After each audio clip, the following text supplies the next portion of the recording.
ขุมม่วงแก้วจัดกิจกรรมทำบุญใส่บาตรสามัคคีอยู่ที่ขุมนอกหน้าเหล่าฝาย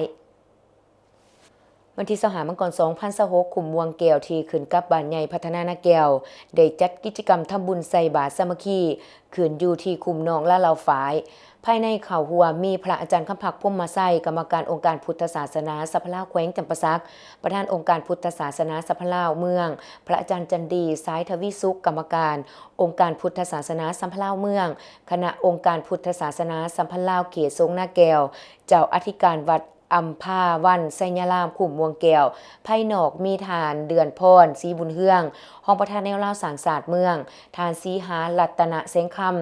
ห้องในบ้านใหญ่พัฒนานาแก้วหักพิสอบขุมม่วงแก้วพร้อมด้วยองค์การปกครองบ้านเฒ่าแก่แนวโฮมพ่อแม่ประชาชนภายในกลุ่มบ้านดังกล่าวเข้าร่วมทานสีหารัตนะเสงคำห้องในบ้านใหญ่พัฒนานาแก้วหักพิสอบขุมม่วงแก้วให้ฮู้ว่าการจัดกิจกรรมทำบุญใส่บาตรสามัคคี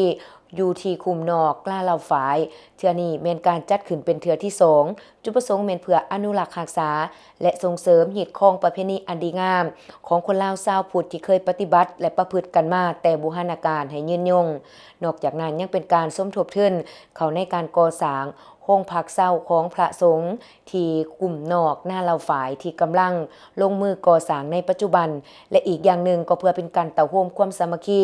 หักแพงระหว่างพ่อแม่ประชาชนภายในบ้านเพื่อเป็นทายแห้งสำคัญประกอบส่วนในการสร้างสาพัฒนาบ้านของตนให้เจริญยิ่งขึ้นกว่าเก่าภายในก็ได้มีพิธีไหว้พระหับศีลใส่บาตรหยาดนำถวายเครื่องสัญญาทานต่างๆแด่พระสงฆ์เพื่ออุทิศส่วนบุญส่วนกุศลถึงดวงวิญญาณญาติพี่น้องเจ้ากรรมนายเวรรวมทั้งทรัพย์สัตว์ทั้งหลายที่ล่วงลับไปแล้วให้มาหับเอาอานิสงส์ผลบุญนอกจากนั้น